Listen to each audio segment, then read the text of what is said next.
If there's one thing that game developers have learned ever since the PS2 and original Xbox were loaded with emulated compilations of old games, followed by the 360 and PS3 era of HD remasters and Xbox Live Arcade digital re-releases, with the simultaneous rise of the whole retro geek culture trend that was pushed by a lot of TV shows and movies and stuff like Scott Pilgrim and later Ready Player One.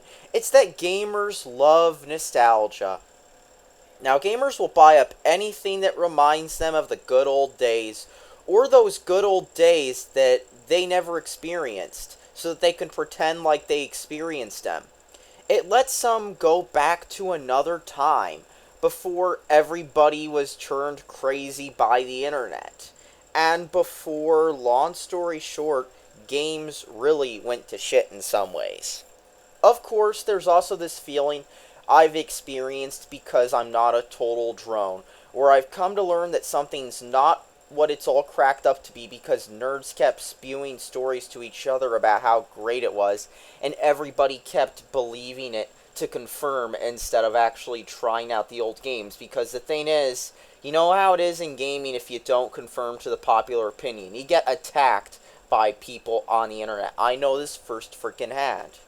And the thing is, though, is with these older games, is that while some of them aged really well, there were a lot that just aged poorly. And if you say that, gamers will just they'll flip shit at you. They'll say, "Oh my god, you're just bad at the game. Get good. This game was perfect. I played it when I was 7 years old. It's the best game ever. I'm a professional at Sesame Street. I'm a professional at McDonald's the game. I'm a gamer." And that's what happens is gamers just tell each other how great these old games were. And I experienced this the other week. So basically I found out there was some pinball event in my city that I heard about, and it was a letdown. Games had broken displays, the flippers were weak as hell, motors were burnt out, the ball got stuck on one of them to the point where the machine had to be tilted really hard. Like, they had to, like, shake this machine like crazy to get the ball unstuck. Most of them had the volume cranked down low, and the flipper got stuck on another one. And one machine was even stuck in service mode because the coin door was loose, and that caused the interlock to kick in. And the ball seemed to have a mind of its own on half these machines. But I guess I'm not experiencing pinball the right way. I'm not enough of a pinball wizard. Maybe I need to add a little bit of herb to it, if you know what I mean.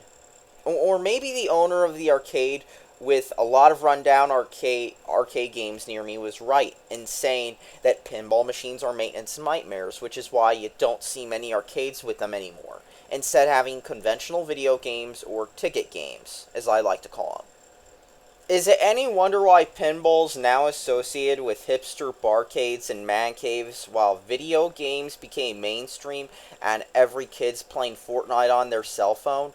Just remember that back in the day, you used to be able to, according to posts online, so this might or might not be true, you used to be able to go to any, like, movie theater or 7-Eleven or hardware store or whatever, and they'd have a pinball machine you could play for just a quarter. And now you can't even do that. You gotta go to, like, a hipster barcade and spend $1 to play a pinball machine. I mean, that's kind of stupid, especially if the machine's broken. I think I'll just sit at home and play Call of Duty. So you might be wondering why I spent 4 minutes talking about pinball and about shit not aging well. Well, there's a reason I brought this story up, because it's the same deal with so many of these retro remakes. They're bait for a very, very specific demographic. A demographic that has had its perception of time and reality warped by the internet, by Polygon and Kotaku, by Tumblr, and by the collective memories of nerds who have nothing in the past to look back upon except for a few shiny video games.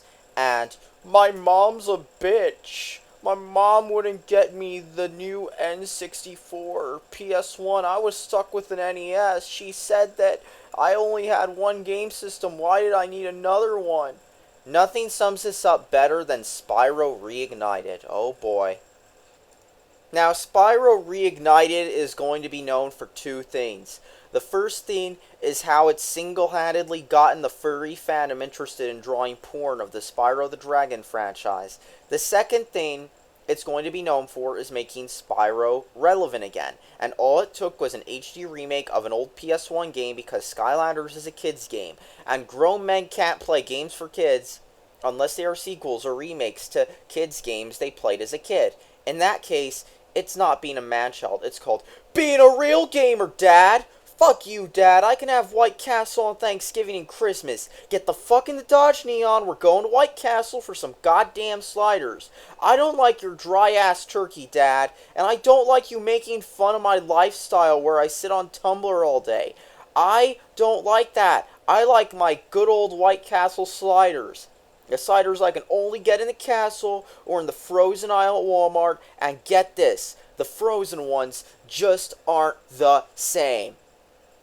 Please give me money to my Ko-Fi and my Patreon and my PayPal and my Cash Me accounts. I'm broke as shit and I need money. I don't want to work. I don't want to work. Working is for losers. I don't want to get depressed while working. I don't want to get depressed while working. I just want money, money, money, money, money, money, money, money, money, money, money. Please donate, please donate, please donate, please donate, please donate. Nothing under $1. Please donate, donate, donate, donate, donate, donate, donate, donate, donate, donate. Please donate, please donate, please donate. Follow my public AV account, please. I need money. So while we're trying to solve the mystery of how some random person on the internet, you could just pick any person on Twitter and they're going to be like this, how a random person on the internet is begging for money, yet somehow can afford all this stuff, while we're trying to answer that mystery, let's get back to the video, shall we? Spyro Reignited features 3 Spyro games remade on the Unreal Engine 4 by Toys for Bob. If you don't know who they are, they're the developers of the Skylanders games. The games look nice. Then you notice the frame rate is capped at 30 and drops below that quite often. Remember when it seemed like 60 FPS is what the Xbox One and PS4 were going to be about? Because I remember those days.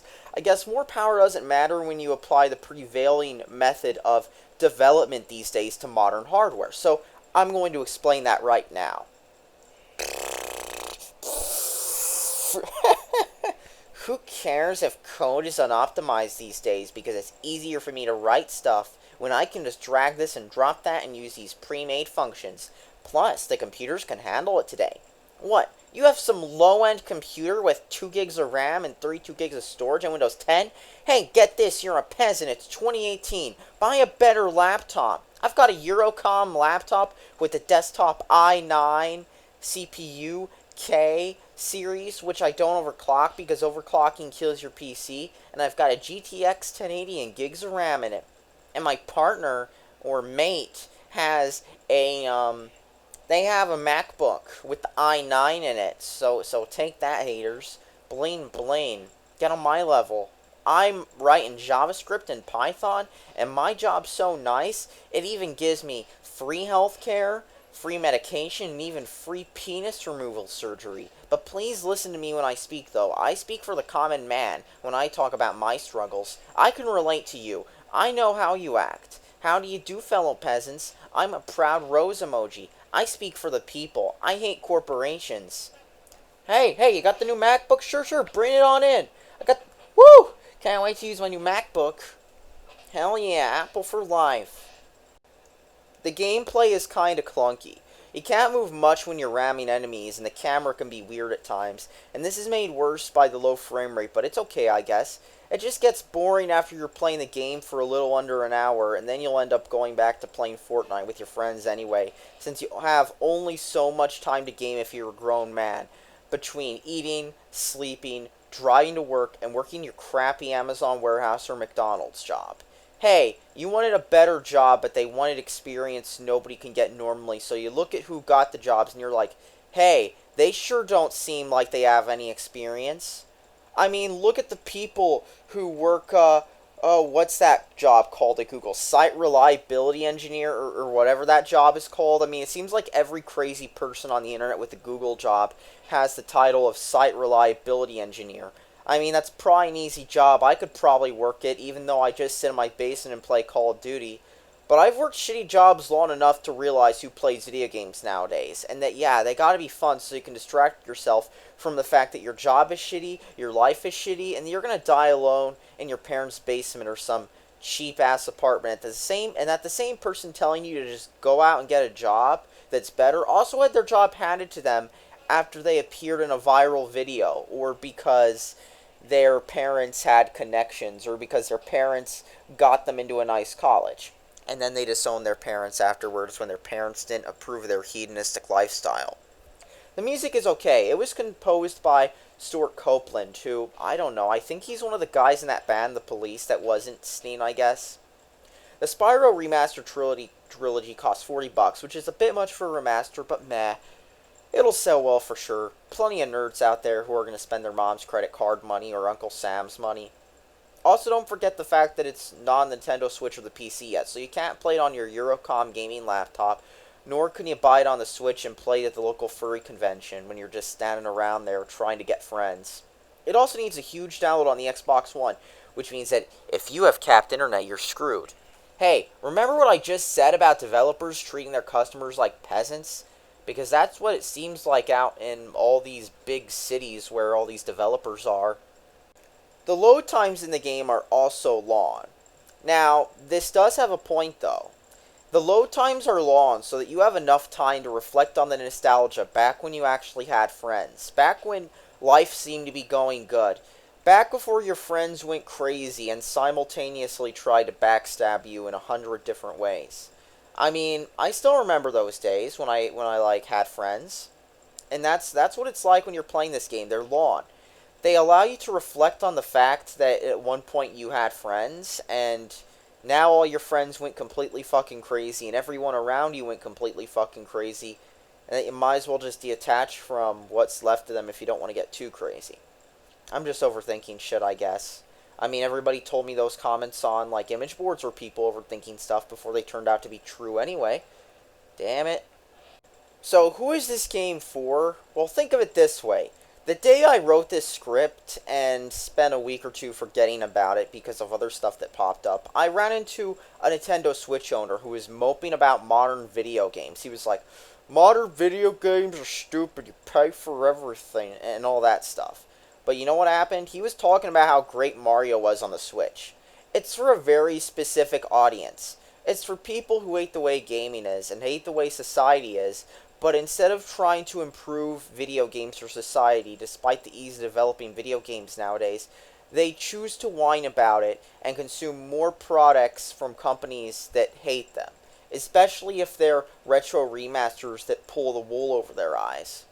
I mean, you gotta remember, the same people who developed this Spyro game also love shitting all over their customers with stuff like Black Ops 4, with stuff like Overwatch, which is notorious for banning you for every reason they can imagine. I mean, that's who developed this game, just keep in mind. But yeah, back to earlier, that's who these remakes and remasters are for. They're for the people who want to relive a certain period in their life, a period that can only be relived with mass-produced video games, cash-ins like the PS1 Classic, and Geek Culture April from GameStop. After all, nostalgia is blinding, and if I told you that in a few years people will look at something like Modern Warfare 2 like it is the greatest game ever made, you'd laugh at me, and I guarantee that'll happen sooner or later, because I've seen people praise crappy games like Sonic Adventure 2 because they grew up with them as a kid. That happens all the damn time. And that's going to happen a bit more, and it's going to get even worse when you get games with the whole perpetual update model like Fortnite, like Team Fortress 2, like all these free-to-play games, where people are going to have memories of the game from a certain time period, and they won't be able to relive them because, oopsie, the game developer decided to shove 400 updates in your face so it plays nothing like it did when it first came out. I hate that business model, but the people in charge think it's a great idea because I don't know. I mean, I actually miss when, like, games would stay consistent years later, if you get what I'm saying. Oh, well. Yeah, nostalgia is quite blinding, honestly, but yeah. That's the thing. I mean, some older games did do some stuff good, but nobody looks at older games that critically all the time. They don't look at these older games and think, what parts of this game were good and what parts weren't. They're like, my nostalgia, I played this game as a kid, I love it. Oh, this was a 90s game I never played, but it's amazing because it was in the 90s. The 90s had all the best games. The 80s had all the best games. Video games. I love old games. Modern games suck. My mom doesn't make me any more nuggets. God damn. Why is nobody going to hire me except the Amazon Wage Cage Warehouse? Oh, damn. Anyhow, that's your Spyro review, people. Thanks for watching and subscribe for more.